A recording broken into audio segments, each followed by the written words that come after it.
Marco, oh, Marco, oh, Marco. Bonjour à tous, j'espère que vous allez bien et que tout se passe pour le mieux pour vous. Alors aujourd'hui, on se retrouve dans cette vidéo pour parler du peuple Fan. À la fin de cette vidéo, vous serez capable de nous dire c'est quoi l'origine des Fan, c'est quoi leur histoire et c'est quoi leur rite. Donc si c'est des sujets qui vous intéressent, n'hésitez pas à vous abonner. Alors les Fan représentent un peuple que l'on retrouve majoritairement au Cameroun, au Gabon, en Guinée équatoriale, au Congo, à Sao Tomé, au Tchad. Alors les Fan continuent de marquer l'histoire avec des personnes comme l'actuel président du Gabon, Olu Nguema, le président de la Guinée équatoriale, Théodore Obiang-Nguema, ou encore le président du Cameroun, Paul Biya. Ce peuple nous cache beaucoup de mystères. Ce peuple, c'est un peuple très puissant et très fort. Donc dans cette vidéo, je vais vous faire découvrir ce qu'on appelle Essi Fan, pour dire en français l'univers des Fan. Donc accroche-toi et c'est parti. Il existe aujourd'hui deux grandes théories qui s'affrontent quant à l'origine des Fan. La première théorie est une théorie dite bantou. Ça veut dire que les Fan feraient partie des peuples qui ont fait la grande migration bantou. La grande migration bantou a commencé entre 2000 et 1500 avant Jésus-Christ et que ces peuples partaient de la zone des plateaux de la Damawa. Et durant cette grande vague migratoire, il y a eu deux groupes. Un groupe qui s'est arrêté au niveau des côtes du Gabon et l'autre groupe qui a continué vers le Zimbabwe, vers la Tanzanie, vers l'Afrique du Sud. Et selon la théorie bantou, les Fan feraient partie de la première partie, c'est-à-dire ceux qui se sont arrêtés au niveau du Gabon, du Cameroun, de la Guinée équatoriale. Alors, ils ont trouvé des similitudes entre le Fan que le peuple Ekan parle et les différents groupes qui ont fait la vague migratoire. Cette théorie nous explique aussi que le fait qu'ils aient voyagé ensemble a favorisé la cohabitation une fois arrivé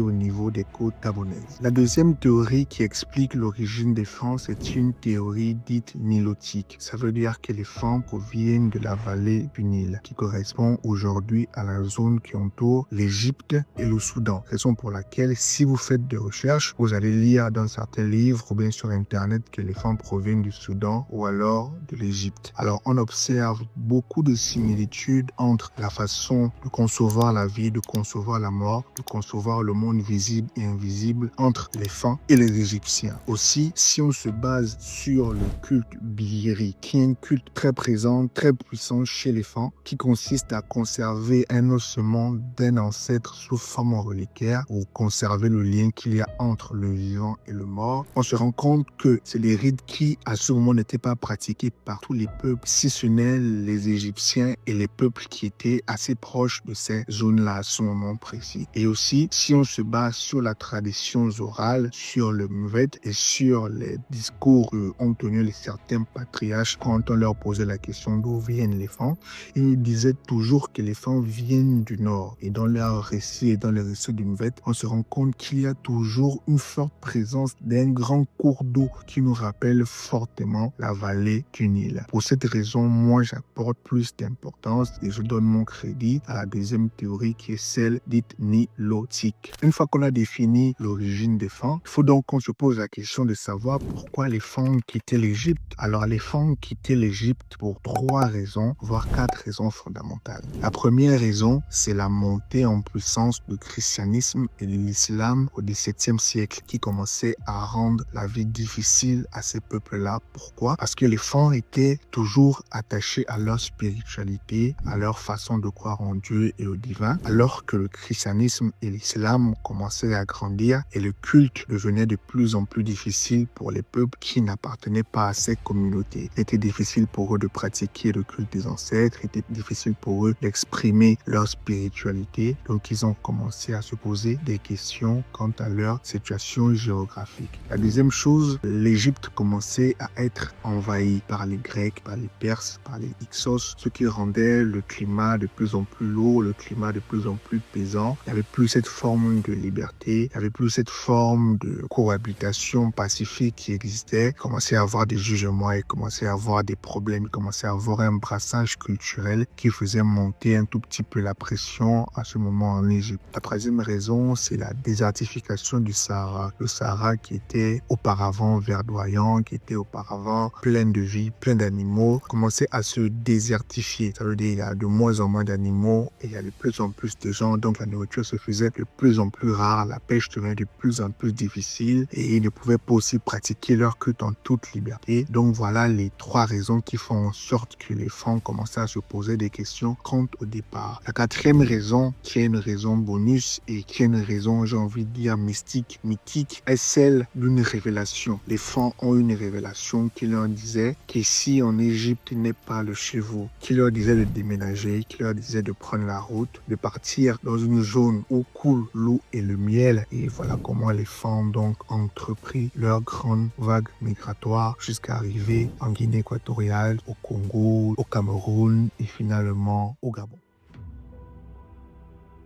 Quelle est la différence qui existe entre une tribu et un clan chez les femmes? Je vois malheureusement trop de personnes ne pas savoir faire la différence entre ces deux principes qui sont pourtant fondamentaux dans l'univers culturel des femmes. Pour faire la différence, il est important de savoir c'est qui Afiri-Kara. Afiri-Kara est l'ancêtre originel. Afiri-Kara est le père fondateur de la lignée des Étangs. Et l'histoire raconte que Afiri-Kara a eu deux femmes. La première femme s'appelait Saka, avec qui il a eu un enfant qui s'appelait Kuni. Et avec la deuxième qui s'appelait Nanangombe, il a eu 7 enfants. Parmi ces 7 enfants, il y a Fan, Afiri, Okak, Afiri, des jumeaux qui s'appelaient Mevu Menden, Mevu Enden, Afiri, Boulou, Afiri, Nge, Afiri et le dernier qui s'appelait Ntumu Afiri. Les 7 personnes que je viens de citer sont les fondateurs de la tribu, ou si vous voulez, des tribus chez les femmes. La chose particulière que vous allez certainement constater, c'est que chaque tribu porte le nom de son père fondateur. Et donc, les clans sont juste les sous-groupes des tribus, parce que chaque tribu a donné naissance à des clans bien particuliers. Et dans les clans, vous reconnaissez certainement les noms tels que les Issandoun, les Odzib, les Ifak, les Yemisen, etc. qui sont un peu plus connus. Alors, le mot originel et authentique, si on veut désigner le groupe ethnique, c'est le mot Ekan. Parce que vous allez constater que le mot Fan, en réalité, c'est un fils d'Afiri-Kara. Alors, c'est une erreur historique d'appeler le grand groupe Fan. Et c'est devenu normal. Pourquoi? Parce que déjà, on a accepté l'appellation, parce que c'est le fils aîné. Et parce que le mot originel, c'est Omfang. Omfang qui signifie quelqu'un de valeureux, quelqu'un de courage, quelqu'un qui a un charisme, quelqu'un qui s'élève. On dit Omfang, c'est que tu es quelqu'un de haute valeur. Et c'est des principes et c'est un nom qui sied totalement avec notre identité, avec notre vision du monde, avec notre façon d'être et ce qu'on a envie de renvoyer comme image auprès de la communauté. Donc voilà la différence qu'il y a entre la tribu et les clans chez les femmes.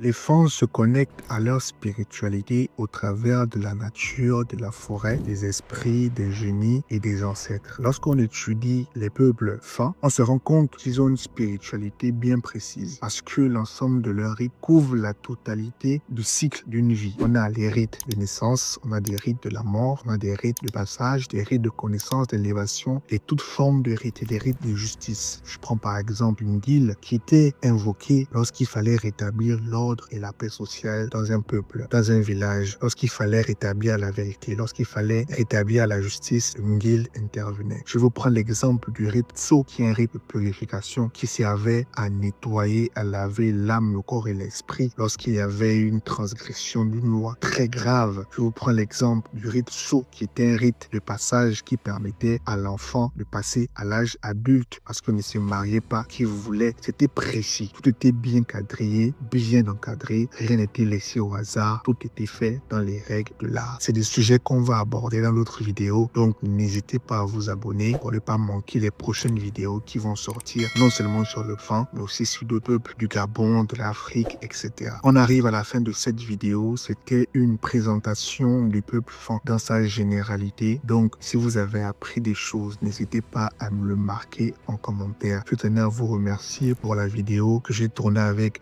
le chocolat des filles qui aujourd'hui a plus de 100 000 vues. Donc, n'hésitez pas à vous abonner si ce n'est pas déjà fait. Partagez la vidéo, laissez-moi un commentaire pour me dire ce que vous avez appris. Et si vous voulez que je parle d'un peuple en particulier, c'est avec plaisir que je le ferai. Donc, je vous dis merci. Ciao, bye bye.